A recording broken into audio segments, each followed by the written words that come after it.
it's Thursday, and Craig Morgan and myself, Steve Peters, made it back from the Ice Den in North Scottsdale, where we watched the rookie tournament yesterday. They hit the ice yesterday for the first time, and we are in the brand new GOAT studio, named after Diana Taurasi. And so far, so good. Yeah. No Leah Merrill here. No Leah Merrill again. This will be the inaugural PHNX Coyotes podcast from the GOAT studio. And as always, the Coyotes podcast is brought to you by the one and only DraftKings Sportsbook app, America's top-rated sportsbook app. Don't forget to hit that like button, subscribe wherever you listen to your podcast. Please give us some thumbs up and follow us.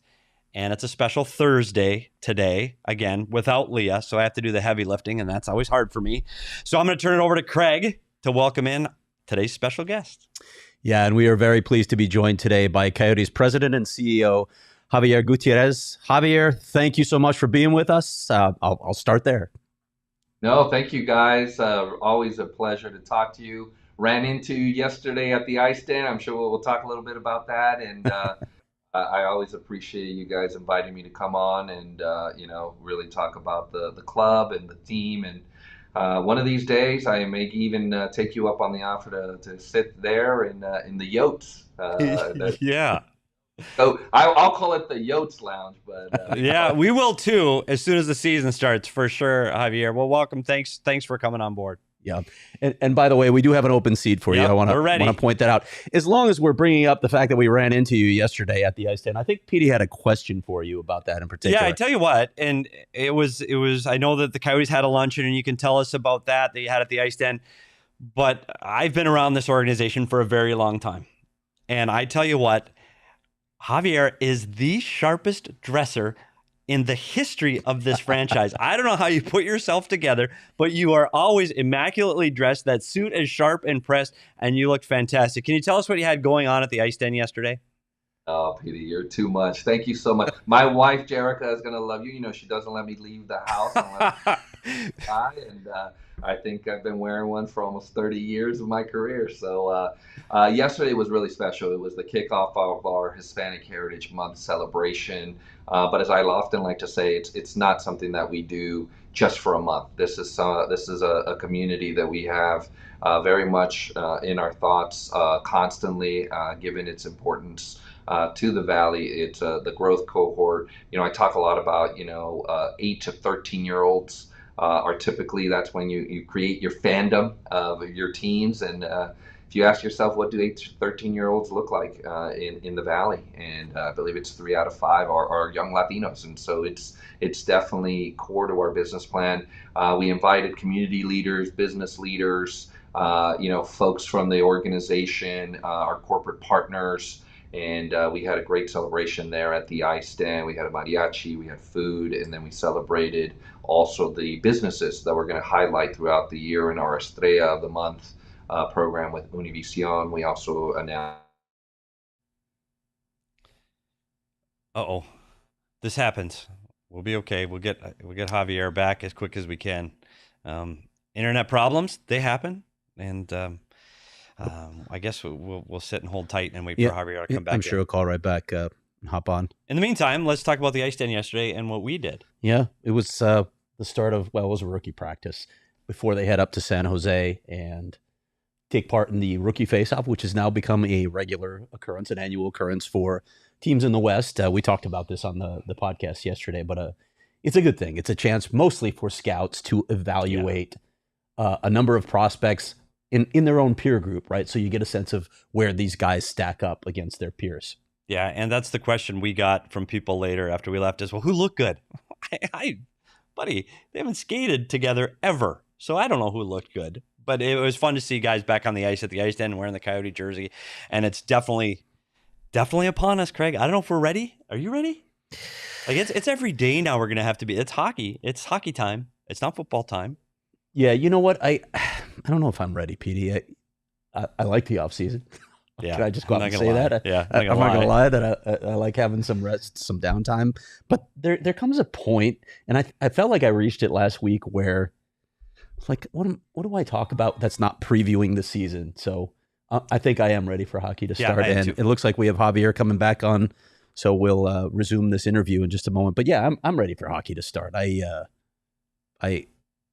I just get a little bored after a while trying to come up with story ideas when there's not games, there's not other things that are generating the content for you. There's only so much sort of recap or look ahead that you can do in a season. Yeah, and while we're waiting for Xavier, it is still football season. And when it's football season, it's still fantasy football season. I just want to tell you about the easiest and most fun way to spice up your football season. Use the Underdog Fantasy and their pick'em games. And I'll talk about the pick'em. By the way, if you're new to any kind of sports gaming or watching these sports, this is the easiest way to get involved. You don't have to know anything about the sports. You don't have to know who's going to win, who's going to lose. You pick your favorite or your least favorite athlete and see if they're going to be higher or lower in any of the stats that are given. So baseball players, higher or lower, how many hits they're going to get. Pitchers, how many higher or lower, how many pitch counts they're going to get. So follow along and download the Underdog Fantasy app today, Craig. And it's the easiest way you can make up to 20 times your money on a simple and easy bet. I've used it. It's fantastically easy. My wife and I that don't know much about being all fancy with our sports gaming yet, we both downloaded the fantasy Underdog Fantasy Sportsbook app. You can get in fantasy games. You can do the higher or lower. It's really easy to get involved. So please go out and download that and get ready for this weekend's football games. And are we back? No, we are not back. Maybe the phone. Try the phone. Yeah, I did. So we'll see what we can get done here. But if I'm going to keep going. Yeah, you can keep going. And since we're talking about football, the other thing we got to talk about football is tickets to football games and tickets to hockey games, because we're going to talk a lot about season tickets to the Coyotes coming up. And that's our newest partner is Game Time. Game Time is the hottest new ticketing site that makes it easier than ever to score the best deals on tickets to sports, concerts, anything last minute you need tickets. Go to Game Time first. And if you want to get to Game Time, check out the link in the show notes down below. Click that link. It helps us out. It helps Game Time out. You can find, we talked about Leah. She's already found Coyote tickets in the 80s for the hottest ticket in town in the smaller facility. So go to Game Time and download the app. No, go to the link in our notes. See, where the hell's Leah? Like, I need Leah to help me get through this stuff. You can save up to 60% on tickets when you buy tickets last minute. It's great for all the procrastinators out there, and I know I am one of them because I didn't read the show notes today, and I almost said, hi, I'm Leah Merrill. Search the App Store, click the link in the show notes, sign up with the promo code PHNX, and get going for Game Time and Underdog. I'm texting with Xavier right now. He's telling me they've had a major outage of Wi-Fi. Uh-oh. Well, we'll keep going. So we've got Underdog Fantasy, taking care of that. I'm going to get my bets in right after the show. We talked about Game Time so I can get tickets. If you want to get tickets to ASU, you can get tickets to the Diamondbacks, you can get tickets to the Coyotes, all on Game Time. See the show notes down below, and let's keep talking hockey. So for me, going back to the ice den yesterday, it's kind of like bittersweet at home. You're going back to my old home weeks. I used to have an office in there, and it's just running into all the people. And this time of year is frenetic. Did you hear that? That was multisyllabic. Is frenetic. It's impressive. Yeah, I know. You've been around me too long. Yeah. So you get to see all of the people, not just the players. And first person I ran into when I walked in the door was Lee Stepniak. We talked to Xavier in the lobby, and we got to talk about Lee Stepniak and his role and his preparation for, getting ready for the rookie tournament and what his role is going to be. And all the pressure's on Lee right now. Like, this department, to me, the player development and scouting staff, ball's in their court right now. I know it always comes down to coaching and management, but right now the draft has occurred. The prospects are starting to come up. This is about Lee Stepniak. And ironically enough, he's on the ice yesterday. I don't know if you saw Lee. I was there when he had to go get his whistle from equipment manager Stan Wilson. His way around a little bit. Yeah, I tell you what, I thought he looked good enough he could start playing already. But I think the pressure is on the scouting staff and Lee Stepniak to get this group of young players going. And I'm excited to see what they can do because, hey, this is the first time I see Dylan Gunther since last year's training camp, where I thought he played extremely well in those training camp games. Offensively, it was a talented guy that was able to scored a couple goals in the camp last year. What can he do this year after this injury? Is he going to be able to go into the corner? Is he going to be able to get pucks out? I'm excited to see what he can do. So the ice den, I know they're skating again right now, and then they're going to go right from there to the airport and jump on a plane and head to San Jose for the tournament. Yeah. There's a bunch of players actually that are, have been dealing with injuries. So I'm curious, how all of these guys can come back from this. Some of their key guys like Connor Geeky or Maverick Lamoureux or even Julian Lutz, who I'm going to be writing about tomorrow. They've all dealt with injuries that they've had to sort of battle through. So, you just, first of all, you just hope that these guys can stay healthy and get some quality development time, because Lord knows the last few years have presented enough challenges for prospects with COVID that you don't need injuries lumped in on all of that. But we've seen it here over and over, and we're talking about veteran players. Even like you go back to OEL when he got hurt in that severe knee injury he had going into the boards. It's when those players come back, and especially from something severe, is how were they able to retrieve the puck? And Clayton Keller, we're going to get into the the injuries that they had on the big club. Fish had a big injury. Krause, Keller, like there were so many players that had big injuries. That's what are they going to be like the first time the puck drops? Are they going to be able to go in the corner? Are they going to be able to retrieve the pucks? And I think those questions will get answered as we go along, both not only in rookie camp, but in training camp. So I think that's going to be one of the biggest questions that this club's going to have to answer early. And I know we had some technical difficulties back at the offices of the Arizona Coyotes, and Xavier is back. And there he is. Hey, guys. Sorry, apparently we're here in Scottsdale, and there was a Wi-Fi outage right down the street. Oh, gosh. Life happens. They came running in, and they were like, no, we can figure this out. And so my apologies. No fine. problem. We deal with stuff like that all the time here, and we appreciate the time. So Craig, take it away. All right, Xavier. We know that you got a chance to speak to Greg Wyshynski with ESPN and reveal some information about ticket sales that was probably a surprise to the national audience, but much of it you had been predicting all along and telling us all along was probably going to be the case. So with much of the with single tickets having gone on sale earlier this week, can you give us a sense of how ticket sales are shaping up right now from Mullett Arena? Sure. Well, I appreciate that, and you are right. I think it was a surprise to those that are not here in the Valley when they look up and they realize this is a hockey town. And not only do we have this incredibly rabid, fan base, but we know that going to Tempe, going to what will be the most unique environment in all of the NHL, in which literally every seat will be the closest you've ever been to an NHL, ice rink. It's just an overwhelmingly, positive development for us. Ticket sales have been going incredibly well. And as we said, the challenge for us wasn't going to be ticket sales. It was going to be, how do we accommodate both this rabid fan base as well as begin to invite the fans in waiting, right? So the young people on the campus there at ASU, the folks all over the East Valley that, quite frankly, we haven't been able to connect with for many years as much as we'd want to, due to the location challenges that we had faced. And so, for us, not only the numbers, the dollars, but the fervor around ticket sales have been fantastic. Now, we did go on single game in large part because we held back. I'll give you a perfect example. We hadn't sold any corporate groups, right? Typically, groups is a major opportunity, and we hadn't done that because we wanted to first go to all of our plans. And I'll just give you, top line numbers. We're at over 2,200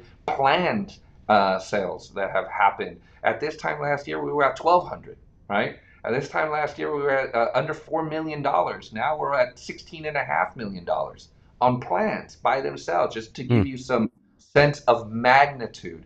And, much has been said, you guys have raised your ticket prices. And I keep going back to it. I said, we were well below the standards, number one, right? The averages of where the NHL, where it should be. And yes, we are repricing and we are kind of repositioning to the market. But I often tell people, listen, you're in a lower bowl seat. Every seat you're at, you're in a lower bowl seat. You're in a club suite, every seat that you're at. What do you think that looks like, right? I had my staff just kind of look up. So comparable glass seats for Columbus, $645. For us, $550, right? Minnesota glass seats, right? Hockey State, right? You're looking at $558. We were at $556. Center ice seats at Vegas, $475, $360 for us, including F&B at ours.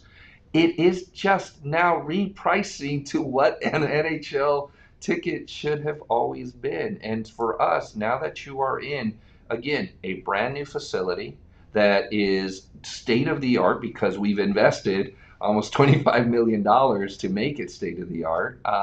We believe very strongly that we're now repositioning the team to where it should have always been in terms of the NHL price points that exist out there. And we understand, listen, people got very used to a certain price, expectation over in Glendale. But for us, we don't feel like we're doing anything that's out of market. We don't think that it's anything that's inappropriate. And again, it's new, you're close, and it's going to be a unique environment that we know people want to be a part of.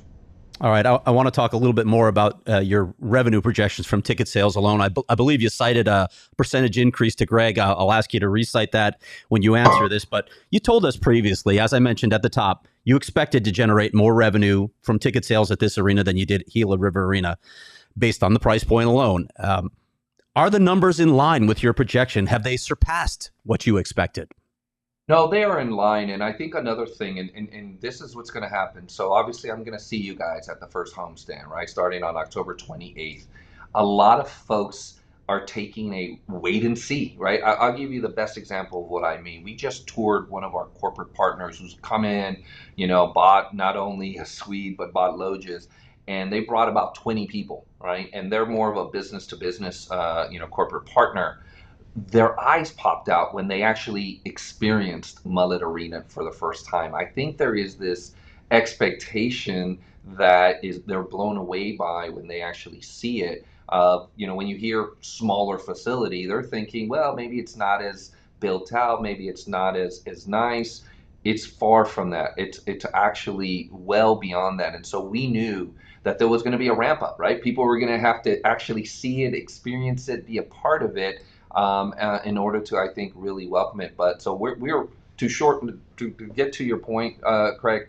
We're well in line of what we thought. We think that towards the latter half of the season, it will actually continue to accelerate and go beyond our expectations as people start experiencing what hockey there on that campus with all the excitement and entertainment that we want to bring to the game day experience. Javier, we talked about the season ticket holders. What's that transition been like for season ticket holders that were at Gila River and Glendale, and how has their transition been to the new Mullett Arena on the SU campus? Well, I start with the fact that we've had just this incredible support here for so many years from these just amazing fans. We've had at least 50% of all of our season ticket members renew already, and many of them have actually gone not necessarily to season tickets, but to plans, right? So they've gone to the 5 games. So you have 50% renewals on season tickets for the full plans. And then you have those that have said, well, maybe I can do 41 games. I'm going to go down to the 15 to the 10. So in total, we've seen renewal closer to the 60 to 70 range of our existing season ticket members, which we expected, right? We knew that maybe some of them, actually our fans that are closer to the West Valley now have the opposite problem, right? That they're coming in to Tempe. So we anticipated that. And then, as I mentioned, we've held back quite a bit, and we wanted to hold back. We hadn't had any corporate group sales. We didn't do any season ticket, rather single games until just this week, as you all know. So for us, we knew this was going to be how the plan was going to play itself out. And then again, people want to see it. You know how it works. We're going to be on ESPN Plus and Hulu Plus October 28th. We have incredible plans to really make it a show and to make it an experience. And I think once people see that, they're going to say, hey, we want to be a part of that. I'm not sure how many details you can provide on this, but can you give us a general sense of what percentage of these ticket packages sold were full packages versus partials to, try and make it more inclusive for people, either through cost or satisfying all those requests you mentioned in a much smaller venue?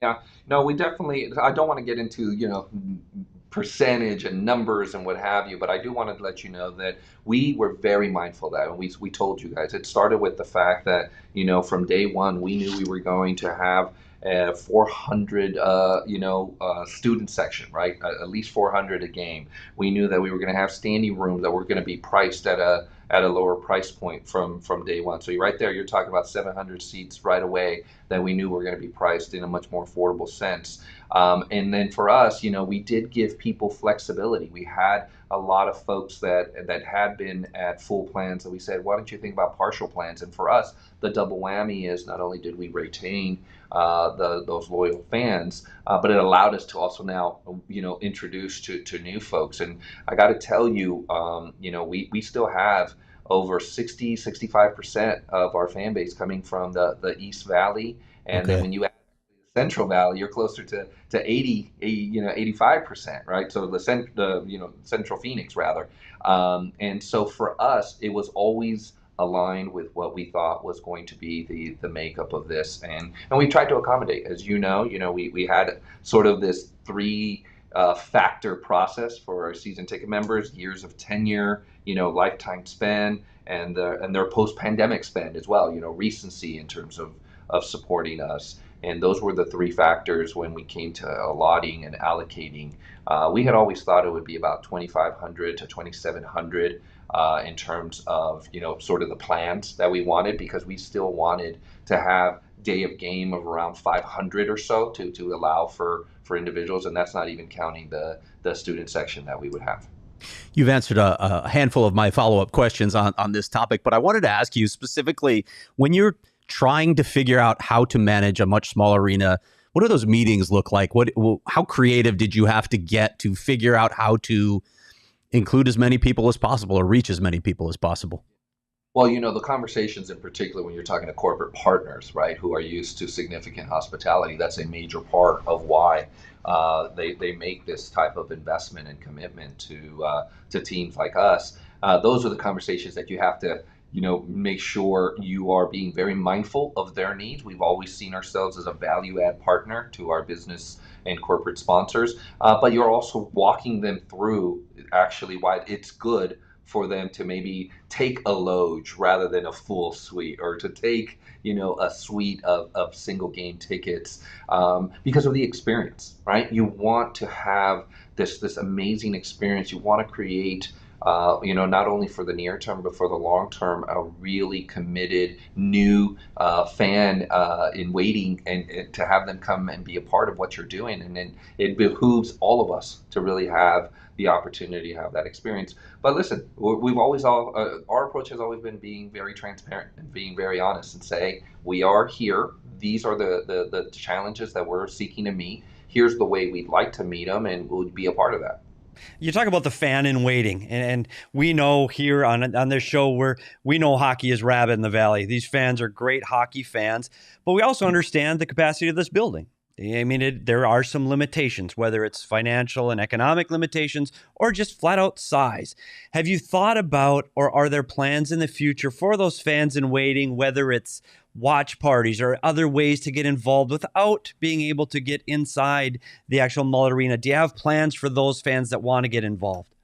Absolutely. I appreciate you bringing that up, Petey, because that's been a key part of how we wanted to manage this entire experience. There's the in-arena experience, and then there is the connectivity to the Coyotes. So all of the above that you just mentioned, we're talking about watch parties. We're talking about being out in the community, bringing players, bringing alumni, having more connectivity to the community than we've had certainly in the last couple of years. As you guys know, we very much wanted to be out there. Last year we had open practices out at various of the rinks. We'll do that. We'll probably actually do many more of that more later in the season. As you guys know, we'll be quite a bit on the road in the first part through the first of the year.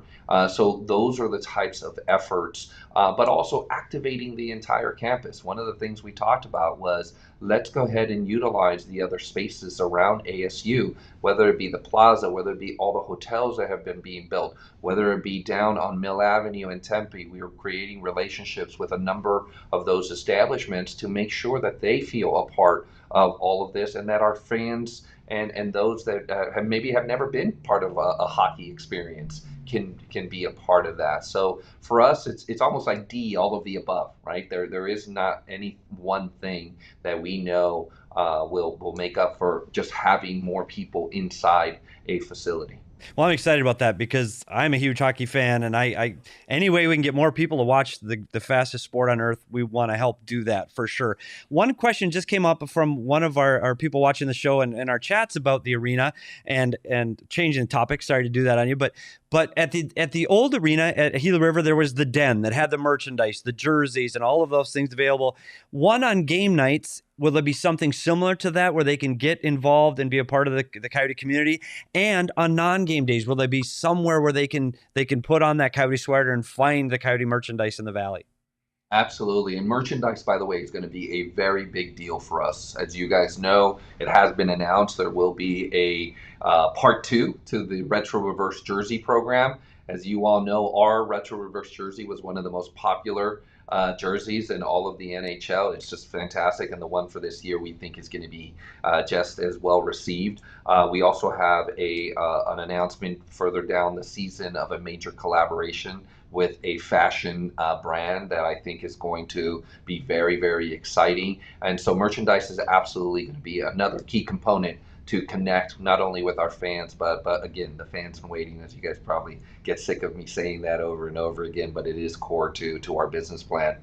So to answer your question, Petey, we are going to have a location. As you know, there is no fixed store within Mullett Arena, but as very much happens, for football games, for Desert Financial and what have you, there's going to be, mobile trailers in and around Mullett Arena. That's number one. But number two, the folks and our great partners at ASU have also allowed us to, put our merchandise in all of the bookstores throughout ASU. So you're actually have more of a footprint throughout the entire campus and the entire community in the vicinity. And so for us, it's really, really been a fantastic development that they have been very generous with us to allow us to do that.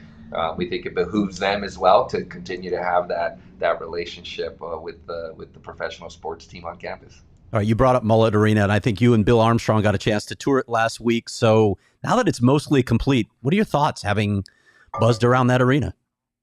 Spectacular. I mean, I really do think. I think that's the first thing. I think people are going to show up, and again, maybe there's this preconceived notion that that's kind of small, and what does that really look like? This is a brand new facility, guys, and it's up to standards of any brand new NHL facility out there. You have phenomenal views. The sight lines are incredible. In fact, I mean, we were standing, Bill and I, at the club level, and your face is the closest to the ice, and we actually are very concerned about people, maybe imbibing a little bit and not being aware of their surroundings, and more puck situations into the stands than I think we've ever had before, to the point that we looked at each other and said, we may have to put some more netting up here, because you are actually too close, in our opinion, where the puck is going to be flying around.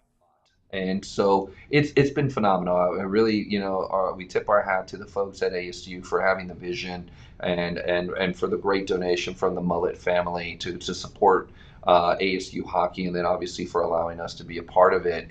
And then to Alex Morello for putting up, at this point you're tipping well over $25 million of just on the annex and on the upgrades. And that's just now. We anticipate actually even more, not to mention what we've done with buying a players training facility and moving our hockey and business offices. So, you're talking about a significant financial commitment from Alex Morello. Javier, what's the state of the ongoing construction of the Annex at Mullett Arena, which will house the team areas for both the Coyotes and the visiting team? Yep. Well, the state is that it's very much in line with what we thought it would be. Obviously the arena is definitely there, moving along, and I believe they're going to have an event on October 10th as a grand opening. I think I recently received information about that. Our annex, we knew, was always going to be closer to the December timeframe. By all accounts, we have been told that that's still on track. But as you guys know, we did have some supply chain issues due to the pandemic that really slowed things down, that were outside of our control. To dive into a little further, you had talked about this when I spoke to you a while back about the potential for corporate sponsorships and other ancillary revenue at Mullett Arena. Can you just sort of give us an update of the state of things there? Sure. Well, we wanted to make it very clear that we would absolutely have corporate partners, that we're going to have activation and we're going to have presence. But there were going to be some caveats. We obviously were not going to have a naming rights opportunity, and all of the corporate sort of branding was going to have to be only day of game. But we, I don't want to ruin who it is, but we're going to have a major corporate partnership announcement coming up on the 22nd that I think proves and shows what we always knew, which was that this was going to be an experience and an opportunity that many of our existing and new corporate partners were going to be a part of. And so we're excited. We're well on our way to meeting the goals that we had for being there on the corporate partnership side. And we also know, again, as people experience Mullett Arena and experience a game and the type of sort of in-game experience that we are looking to have, that we anticipate even more corporate partners coming online. Javier, I'm sure you can't give us specifics for the same reason that the Tempe City Council is not speaking on this right now, but general terms, how are you feeling about the state of arena negotiations with the City of Tempe? Yeah, no, you are correct. We've always been very respectful that this is not a process that we're leading. This is a process that obviously the city is doing exactly what it needs to be doing to ensure that it is comfortable, that what we've proposed is exactly the right thing for the city, its taxpayers, and its residents. We feel very confident. We've had some great conversations with the city staff. I think we have made some changes that have only continued to benefit the city. That will become public once we move forward. We still remain very confident that we're moving towards a decision before the city council sometime in the next 60 to 90 days, which is what we'd always thought. October, November, timeframe was the one that we had always been given a sort of pathway towards. And so we remain very confident. What we are also doing, as you know quite well, is we're getting out into the community. We're getting people informed, and we're getting them, to understand that this is a transformative proposal that we've put together, an ability to take a landfill and turn it into a landmark. And by the way, we're willing to pay for it all. It would be, again, the first privately financed sports and entertainment district in the history of Arizona, and we're excited about it. I got to talk to you about a segment we have on our show that we call the Wheel of Fantasy. And what we do is we look into the future and we try to predict what's going to happen in the future. My question to you, one, are you looking forward to the day when you don't have to talk about an arena deal? And more importantly, what does the future look like? What does it look like 5 years from now when you're sitting at this desk talking to us, if we haven't retired yet? But what does it look like 5 years from now? What's the future look like? Let's spin the wheel of fantasy. Yeah, well, you are correct that we look forward to the day when we're not just talking about the proposed sports and entertainment district, but we're actually there, that we're sitting, that we're in our headquarters, that we're in our practice facility, that we're in, watching games in what would be a state-of-the-art and best-in-class, hockey facility. And so we very much look forward to that. And we can talk about the team as well. We very much look forward to this foundation that we are building with incredibly young, talented players that are positioning us for a sustained level of excellence and winning and a constant, team in the playoffs and in contention for a Stanley Cup and obviously winning a Stanley Cup. So that's what we envision. For me, I think, again, I took this role on because of the opportunity that sports gives you to make an impact and the ability to do something as transformative as build a urban redevelopment project in the main of the entire state, anchored by a state-of-the-art new home for the Coyotes. We know that is just going to be phenomenal. I hope that we can have a little area to have a studio where you guys will be sitting there, maybe retired, maybe not, but having me there and us opining about our deep run to win a Stanley Cup. That's what I hope for. We had spoken about this already, but wanted to follow up on something that again created a lot of waves. Shane Doan's continuing role with the organization. Can you address that? And by the way, before you answer, I will say that's another thing that happened at the ice den yesterday. So, and we ran into Xavier in the lobby, but we also ran into Shane Doan. Coyote legend Shane Doan, who was at the rink watching hockey. And don't worry, he was there. So we wanted to make sure we brought up Shane because he is such an important part of this community. And there's a lot of rumors swirling around out there. And we wanted to give you the opportunity to just update us on what's going on. Yeah, I don't exactly know how this spun out of control because Shane is and continues and will continue to be a part of this organization. As I made an official statement, I mean, he's an employee of the club. He's very much still engaged, involved. But as you heard from him, he has got a family that he wanted to spend some more time on. There are other opportunities, and I don't want to speak for him, but that are certainly out there that we very much support him being a part of. And so nothing's changed. I mean, Shane was literally there because it's a part of our Hispanic Heritage Month celebrations. We got people on the ice to shoot pucks into the net. We put the carpets down, and Shane was one of the folks that was greeting them to help them do that. So he's very, very much a part of our organization. I talk to Shane quite often. He is very engaged on the business operation side, and as he himself said, he is very much a voice in our hockey decisions. When Alex Morello, convenes dinners with Bill, myself, and his son, and Shane is sitting there, and we're talking about strategic decisions of the organization on the hockey side. And so I'm not quite sure exactly where things went differently, because all he was saying is that he wanted to also spend a little bit more time with his family and pursuing some of these other hockey related opportunities. But rest assured, Shane Doan is a part of our organization. He embodies exactly what we want to be as an organization in terms of making a difference in the lives of others. And he very, very much aligned not only with our present, but with our future. All right, last question for you, Javier. We'll bring this full circle back to tickets. And this is something that I know you addressed with Greg already.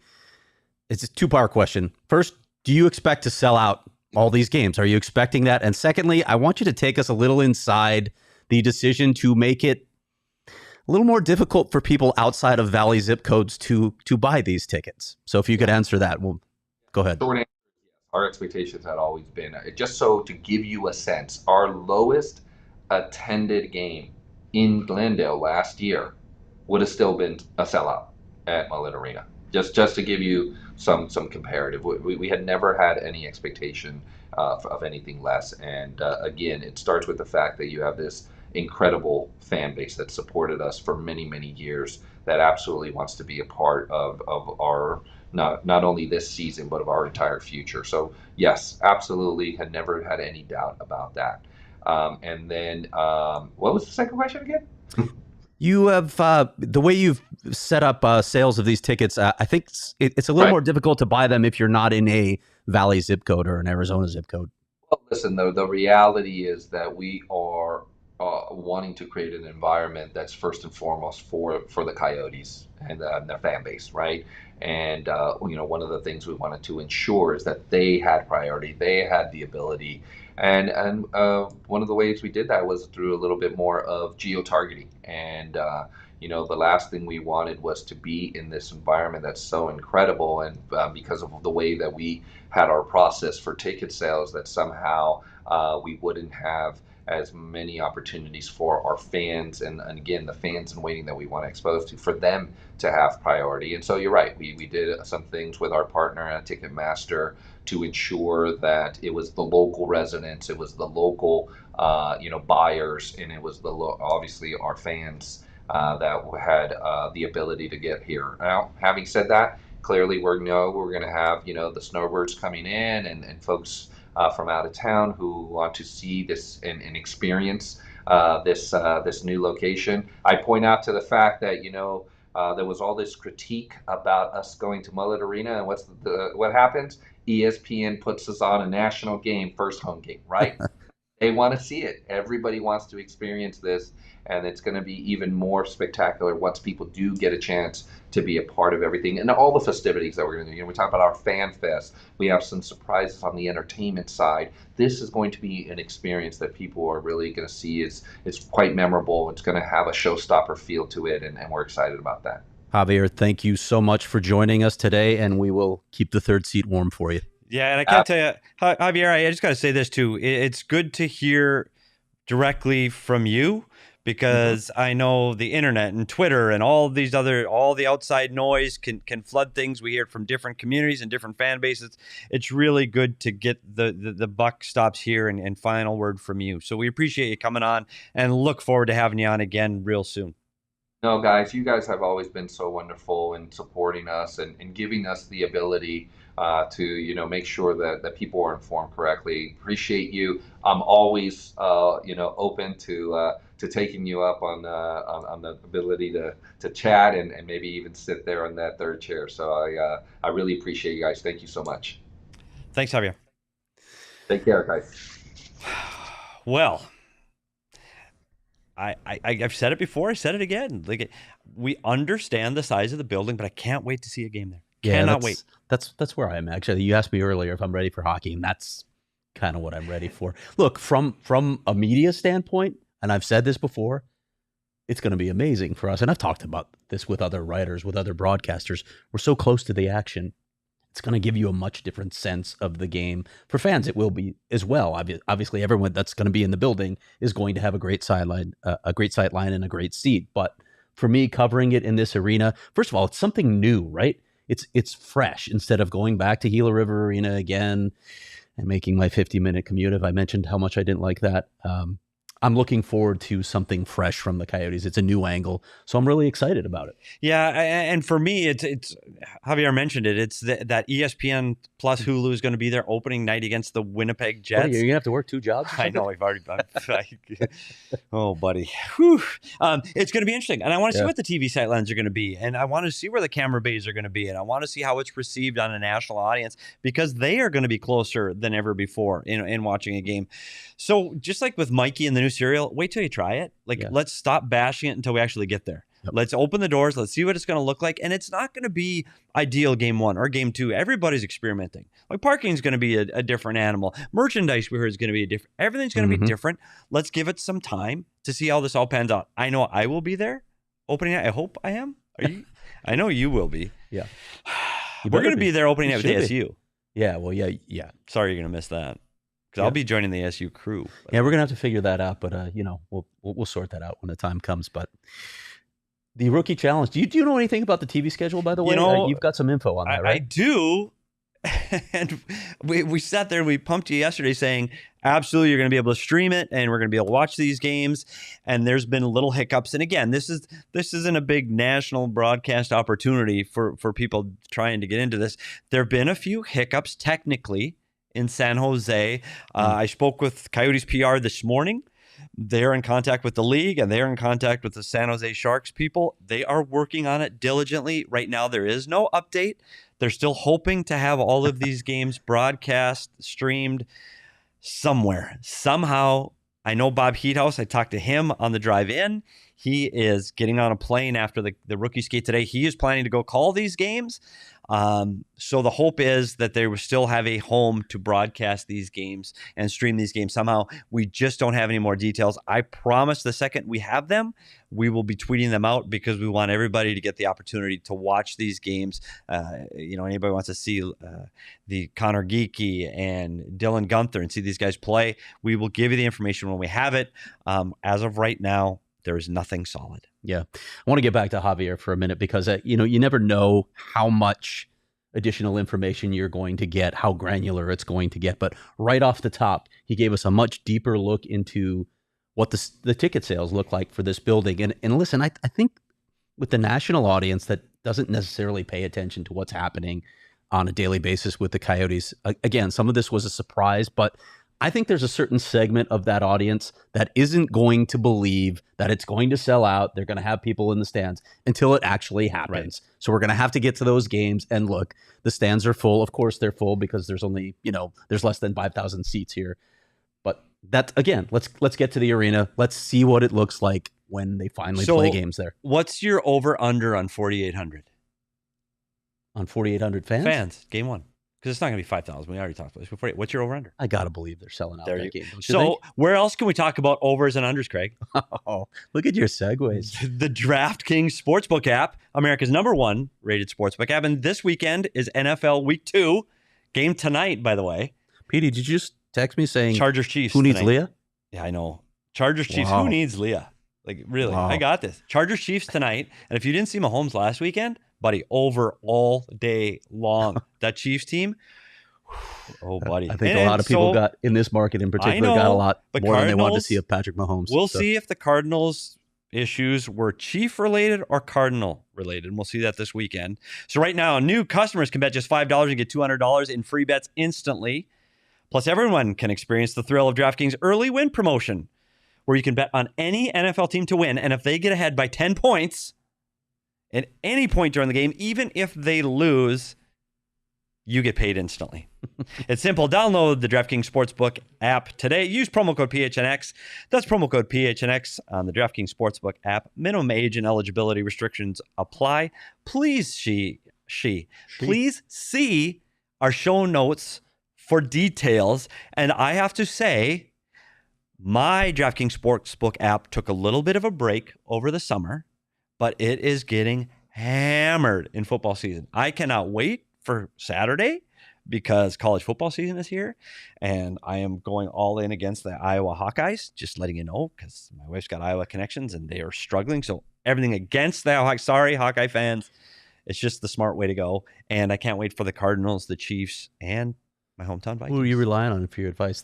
Our producer right here, Sean DePaz? I will say this before we move on, that I did go to Anthony Totre's Lock of the Week, and I won't be asking. Came unlocked? Will not be asking Anthony Totre for his. You should have known better to begin with. Totre was never ironically, Totre is about to be on bets, so I would go watch it at 12 and fade everything he does. But yeah, is he on bets today? Yeah, he is on bets today because Shane is off today, so it's Totre and better Johnny. record than I do because I stunk on bets. Yeah, I would stick to following me and Shane specifically. Well, and since we're talking about football too, this Sunday, the 18th at 12:30, you can go down to Four Peaks on 8th Street in Tempe for a watch party. And if you haven't been to Four Peaks, and we do our shows the last Wednesday of every month, we go down to Four Peaks, and Craig's got his Four Peaks water. Seriously, we have a fridge full of beer, buddy. There's no rule against it here. Well, when you're talking to the team president and CEO, I'm telling you right forego now, the beer for a little while. If I could reach it right now, I would be hitting the kilt lifter. So the fridge is too far away. It's right there. It's literally right there, but I can't get up because it's the middle of the show. But go to Four Peaks, Sunday the 18th, Cardinals watch party. Enjoy drink specials, Cardinal ticket giveaways, and no joke, a 220-inch screen experience. Absolutely. You talk about big screen? I was there. I saw it. Massive screen. Yeah. So if you want to watch the Cardinal, root the Cardinals on with the PHNX crew, go down to the 8th Street Pub, Four Peaks in Tempe. Check out the link in the description. You must be 21 or older to enjoy Four Peaks beer. Enjoy responsibly. You don't have to be 21 or older to go and get the chicken tendies, the elite electric chicken tendies at the Four Peaks Pub on 8th Street. Gerald had these egg rolls the last time, and I have not tried those yet, so I got to try those as well. I'm sticking with what I know. The chicken tenders are world class, but I feel like I should branch out at some point. I am so disappointed, because I was so stressed without Leah Merrill here again. Wait, I don't know how. Seriously, buddy, what's her work to rest ratio? It's rookie camp, and I know you're supposed to have a work to rest ratio. What is this? Oh, Leah. Harry Styles for 3 days plus a weekend. Now this. Yeah, buddy. It wasn't on the Steve Potvin interview either, I might add. So it just, I don't know. I don't know. Because so who is beer? I would have been beer if I wouldn't have been so stressed out about the show. I would have been prepared and had a beer. So tomorrow we'll be back here tomorrow, and I won't be as stressed out, so I can have a beer tomorrow's show. Craig, do you have any thoughts? We talked about the rookie camp. And all of the rookies are in town. They skated yesterday. They skated today. They're getting on a plane to go to San Jose. We've talked to head coach of the Tucson Roadrunners, Steve Potvin, about this group. Do you have any tidbits, notes, or anything that happened at the Ice Den yesterday about rookie camp? Yeah, not so much toward rookie camp, more so for the Coyotes main roster. I got a chance to chat with general manager Bill Armstrong and can update people on a few issues that are still sort of outstanding, some housekeeping. First of all, Jacob Chychrun, there have been all sorts of trade rumors about him all summer, people suggesting that he's not going to be here for camp. Well, Bill Armstrong told me yesterday that he expects Jacob Chychrun to be at training camp and be a big part of this team this year. So all the trade rumors, all the things that we had heard, doesn't sound like any of that stuff's happening. Looks like Jacob Chychrun is going to be a part of the Coyotes, at least at the start of this season. We said it all along. Bill's not going to budge off his asking price. He's shown this over and over again. There have been a lot of narratives out there. Well, their asking price is ridiculous. He'll have to come down off of that. He's going to come down off of that. Well, it hasn't happened. That's just not his track record. So Jacob Chychrun should be at training camp next week. Barrett Hayton remains unsigned, restricted free agent. I'm just told that those negotiations are ongoing. And listen, we know that nothing spurs action like a deadline. Well, training camp's a week away now. So within the next week, I'll say it, I'd still be very surprised if Barrett Hayton is not signed by then. A couple other tidbits that I wanted to mention as well. The goaltending situation. Coyotes remain in the market for a goaltender. They'll keep their eyes open to see what's out there. But, if nothing comes available, there's opportunity here, right? Kareva right now is your starter. Who the backup is, we'll see. I mean, John Gillies, maybe. I don't think it's going to be Ivan Prosvetov. You got a few guys in rookie camp. I can't believe that this is going to be the situation that they roll with all season. But if opportunities don't prevent themselves, then you may have to roll with it for a short period of time. And then the last thing, I asked about Andrew Ladd, because I think a lot of people are wondering if he's going to play out the last year of his contract. Well, he's supposed to report next week and go through physicals, and then they'll evaluate from there. So, and I mentioned earlier that Andrew Ladd has been around, although he hasn't been taking part in the skates. He's been around, so it looks like he's going to go through the physicals, and then we'll see what happens from there. Yeah, we talk a couple things. I'll make quick comments. I know you've got to go eat lunch, I'm sure, somewhere. Barrett Hayton, training camp last year to him was extremely important. Yeah. He rose and took a step forward in training camp. He needs to be at day one of training camp. A young player needs to be there, whether it's in the video room or in the weight room or on the ice. I think it's imperative that Barrett Hayton starts day one in camp. So I hope they can get that done. The other piece that we talked about is they signed someone to a PTO yesterday, Alex Chiasson, who most recently played with the Vancouver Canucks last year.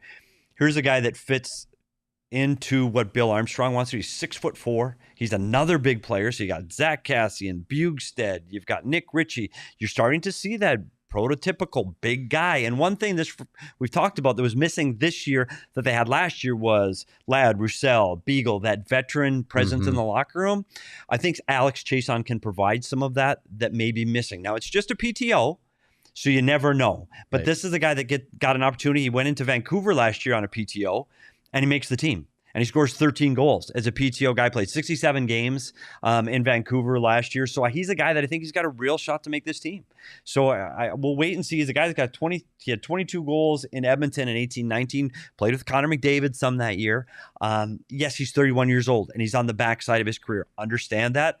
But it's another veteran player in the locker room that can help this development group move the ball down the field. Yeah. So I wouldn't be surprised to see him make this team out of training camp. Yep. Craig? Yes? Any new stories coming up on gophnx.com? Yeah, I got the chance to speak to Julian Lutz, who's one of the fascinating prospects for me, because some prospects, not all of them, but some prospects, analysts rather, had told me that they thought he could have been a first-round draft pick had he been healthy in his draft year. Of course, he suffered the injury early last season, so it really hindered him, and it hindered evaluation. And you wonder about a guy like that. He still was taken in the second round by the Coyotes. So there's a lot of upside here. I got a chance to speak to him. I spoke to Bill Armstrong about him, and I got a chance to spoke to a scout whose name is just becoming more and more of a household name for Coyotes fans, Teal Fowler, who was also the main eyeballs on him, the guy who also brought J.J. Mosier, Kareva Melka. So some insights on what he might be able to provide down the road. That story's coming up. And then, of course, next week, training camp starts. So we'll have a look at the big storylines for the Coyotes as training camp opens. Well, and since we're talking about that, and next week, the shows we're going to start getting geared towards the season.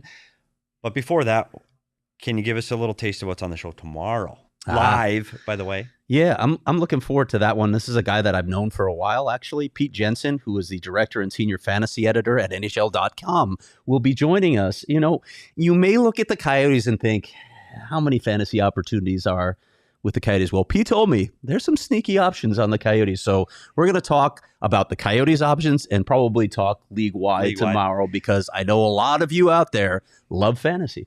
Well, and we spin the wheel here often, so can't wait for that. And we've got other guests next week on the show. And after I sat there and bashed Leah, first I want to say, Leah, take all the time you need, because we need you on the show. The season's about to start, so rest up before camp gets going. You do an outstanding job here. You work your tail off, and I will be gone next week. So I wanted to make sure I threw that in there. I'll be gone. I'll be here for the beginning of next week. I've got other commitments, so I'll be gone a little bit next week, but go to gophnx.com to follow Craig's stories or any of the written content here at GoPHNX. Cover all of the major sports, all the major universities here in the state of Arizona. If it's happening in sports and it's happening in Arizona, it's happening on gophnx.com.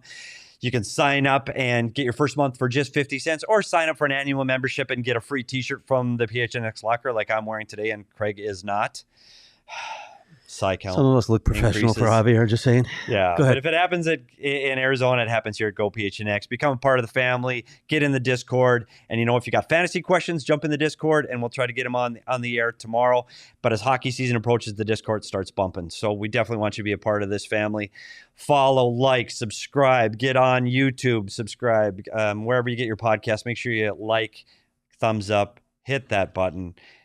Follow Craig on Twitter at Craig S. Morgan. Follow me at S. Peters Hockey. Leah at Leah Merrill. Sean DePaz, our outstanding producer, at Sean_DePaz. And you can follow the show at PHNX_Coyotes. That is it for this specialist edition of PHNX Coyotes Thursday. We're back tomorrow for another live show tomorrow. Have a good night. We'll see you tomorrow.